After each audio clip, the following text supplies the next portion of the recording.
नमस्कार, बहुत बहुत स्वागत है आपका फर्स्ट बिहार में। देखिए, मुख्यमंत्री नीतीश कुमार दिल्ली गए थे और इस दौरान जो बिहार और देश की सियासत है वो नीतीश कुमार के ऊपर केंद्रित हो गई थी।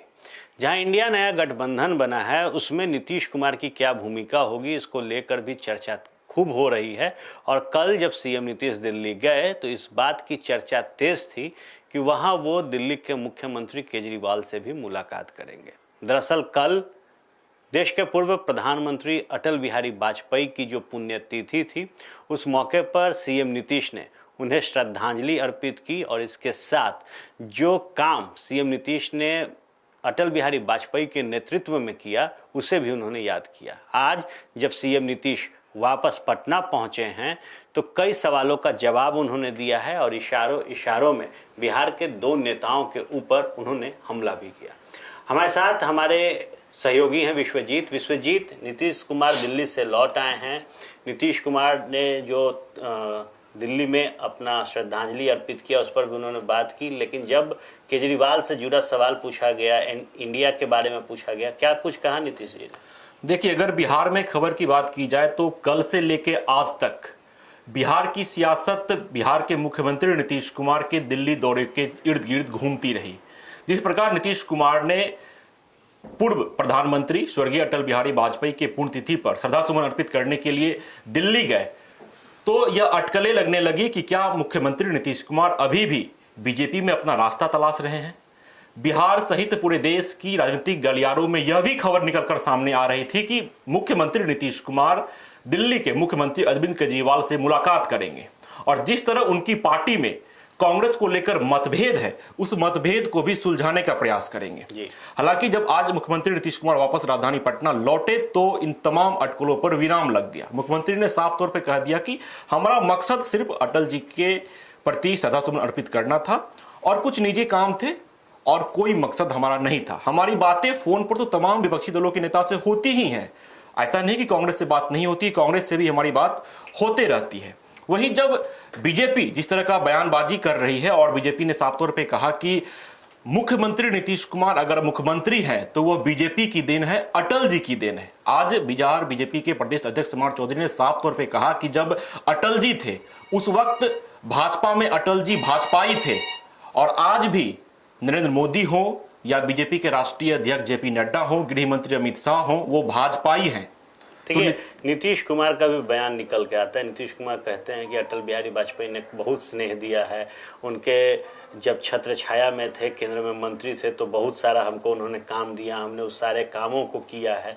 तो क्या इस रिलेशन से भी ऊपर उठकर नीतीश कुमार के जो राजनीतिक कदम आगे बढ़ रहे हैं उसको देखा जा सकता है? निश्चित तौर पर मुख्यमंत्री नीतीश कुमार लगातार यह बातें कहते रहते हैं कि अटल जी के प्रति हमारा गहरा लगाव रहा है और अटल जी को इसीलिए हम मानते भी हैं। और जिस तरह हालांकि मुख्यमंत्री काफी लंबे अरसे के बाद दिल्ली गए थे अटल जी के पुण्यतिथि के अवसर पर, लेकिन मुख्यमंत्री ने कहा कि जाने से पहले कि हम तो जाते ही रहते हैं और उनके प्रति लगाव है कि हम आज श्रद्धासुमन अर्पित करने फिर से जा रहे हैं। लेकिन बीजेपी इसे भुनाना चाह रही है, जो तमाम नीतीश के विरोधी दल हैं, नेता हैं, वो भुनाना चाह रही है और कह रही है कि कहीं ना कहीं मुख्यमंत्री नीतीश कुमार अपना एक रास्ता बचा कर रखे हैं बीजेपी की ओर जाने का, एनडीए गठबंधन की ओर जाने का रास्ता बचा कर रखे हैं। हमला जो है वो बीजेपी की तरफ से लॉ एंड ऑर्डर को लेकर किया जा रहा है, क्राइम का ग्राफ बढ़ा है, लेकिन नीतीश जी कहते हैं कि ग्राफ देख लीजिए। तो क्या बिहार में नीतीश कुमार को ये समझ में नहीं आ रहा कि वाकई में क्राइम जो है वो बढ़ा है, प्रतिदिन हत्याएं हो रही हैं, लूट के वारदात निकल कर सामने आ रहे हैं? देखिए, एक बड़ा मसला है बिहार में। अगर क्राइम की बात की जाए तो चरम पर है। लगातार यह देखा जा रहा है कि बिहार के अलग अलग जिला में घटना घट रही है।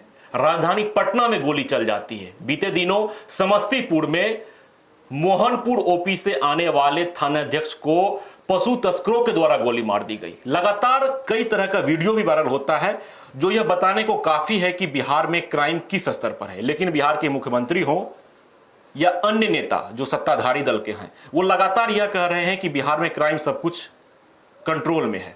आज नीतीश कुमार ने भी कहा कहां क्राइम है, हर जगह सब कुछ सही चल रहा है। बिहार में हर जगह के बनस्पत बहुत कम क्राइम रेट है। लेकिन जिस तरह जैसे आज मैंने कवर किया, जैसे कल देखा गया कि राजधानी पटना का एक बड़ा cinema hall, Regent cinema hall में बम फेंका गया बीती रात को। बम फेंका जाता है और मौके पर पुलिस पहुंच जाती है, एक बम फटता भी है, एक बम नहीं फटता है। लेकिन अगर जिस मकसद से बम फेंका गया, अगर वहां पर एक व्यापक रूप में घटना घटती तो एक बड़ी जो है वो लापरवाही देखने को मिलती और सुशासन पर फिर सवाल खड़ा होता। देखिए विश्वजीत, देखा गया कि नीतीश कुमार अमूमन कई नेताओं पर बोलने से बचते हैं, लेकिन आज लंबे वक्त के बाद जो प्रतिक्रिया आई है नीतीश कुमार की, वो प्रशांत किशोर को लेकर है। प्रशांत किशोर ने बड़ा दावा कर दिया कि चुनाव होंगे तो जेडीयू महज 5 सीटों पर ही सिमट जाएगी, और पूर्व में भी मैंने जो भविष्यवाणियां की है वो सफल हुई है, वो उसके नतीजे देखे जा सकते हैं। लेकिन आज लंबे वक्त के बाद नीतीश कुमार ने उनके बयान पर प्रतिक्रिया दी है। क्या लगता है नीतीश कुमार भी समझ रहे हैं कि अगर जो माहौल प्रशांत किशोर बना रहे हैं उस पर अगर अब प्रतिक्रिया नहीं दी जा सकती है तो ये डैमेज करेगा?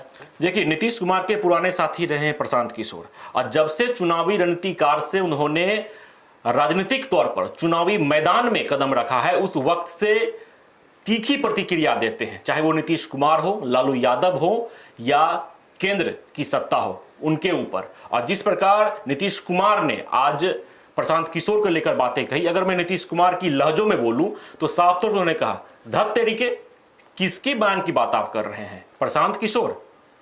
मतलब साफ तौर पर है कि नीतीश कुमार की नजर में प्रशांत किशोर की बातें या प्रशांत किशोर का बयान कोई मैटर नहीं करता है। देखिए, दूसरे नंबर की कुर्सी पर प्रशांत किशोर थे जब मुख्यमंत्री नीतीश कुमार के साथ थे, पार्टी के राष्ट्रीय उपाध्यक्ष थे।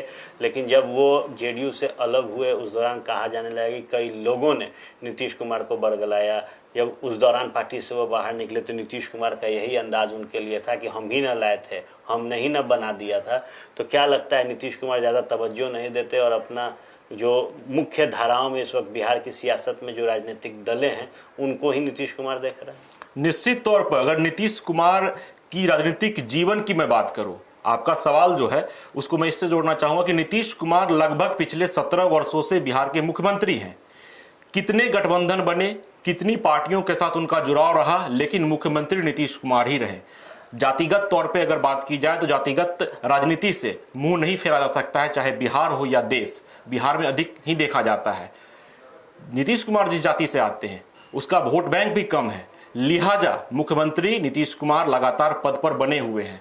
मतलब मुख्यमंत्री नीतीश कुमार सिर्फ सीधा देखते हैं, मुख्यमंत्री के कुर्सी को देखते हैं। पार्टी आती है, गठबंधन होता है, तमाम दल से उनका जुड़ाव होता है, फिर अलग होते हैं, लेकिन मुख्यमंत्री सिर्फ और सिर्फ यही देखते हैं कि किस तरह अपनी कुर्सी बची रहे और किस तरह जदयू सत्ता पर काबिज रहे। देखिए, निश्चित तौर पर नीतीश कुमार एक ऐसे चाल में चलते हैं जिस चाल में घोड़ा टप टप टप टप आगे बढ़ता है और नीतीश कुमार की निगाहें सिर्फ मुख्यमंत्री पद पर रहती है। कोई भी नेता जो भी बयानबाजी करे उसे नीतीश कुमार नज़रअंदाज करते हैं। लेकिन आज जो तीखा हमला प्रशांत किशोर ने किया उसका जवाब नीतीश कुमार ने अपने उसी अंदाज में दिया कि आप किसकी बात कर रहे हैं। बात अगर की जाए तो नीतीश कुमार के दिल्ली दौरे पर जो निगाहें हर किसी की टिकी हुई थी उस पर नीतीश कुमार ने आज पर्दा उठाते हुए कहा है कि कोई भी राजनीतिक मकसद नहीं था, कुछ निजी काम थे। और खास तौर पर पूर्व प्रधानमंत्री स्वर्गीय अटल बिहारी वाजपेयी की जो पुण्यतिथि थी, जो लगाव नीतीश कुमार का अटल बिहारी वाजपेयी से रहा है, उनके छत्र छाया में जब कैबिनेट में मंत्री रहे थे तो जो काम उन्होंने किया, इन तमाम चीज़ों को उन्हें श्रद्धांजलि देकर याद किया। बने रहे फर्स्ट बिहार के साथ, और भी नई खबरों के साथ हम आप तक रूबरू होते रहेंगे। ये लो मुंह मीठा करो, आज मैंने अपना जॉब छोड़ दिया, अब हम पूर्णिया वापस जाएंगे। जॉब छोड़ दिया है? मतलब ये घर कैसे चलेगा? हम करेंगे क्या? और माँ बाबूजी क्या बोलेंगे? इसलिए मैं एक और मिठाई का डब्बा लाया। अपने बिजनेस के लिए लोन अप्रूव हो गया। अरे लोन अप्रूव हो गया वो तो ठीक है, लेकिन पूर्णिया में हम रहेंगे कहाँ? अपना घर भी तो नहीं है वहां। इसलिए तो एक और मिठाई का डब्बा अलग से लाया हूं। हमने पूर्णिया में घर ले लिया है, पूर्णिया के ई होम्स पैनोरमा में। पूर्णिया में पैनोरमा ग्रुप लेकर आए हैं ई होम्स पैनोरमा। बड़ा घर, आलीशान जिंदगी और अत्याधुनिक सुविधाओं के संग। अरे अरे, अब क्यों मुंह मीठा करवा रही हो? क्योंकि हम घर वापसी जो कर रहे हैं। घर वापसी की खुशी पूर्णिया में ई होम्स पैनोरमा के संग। E homes panorama, luxurious lifestyle redefined.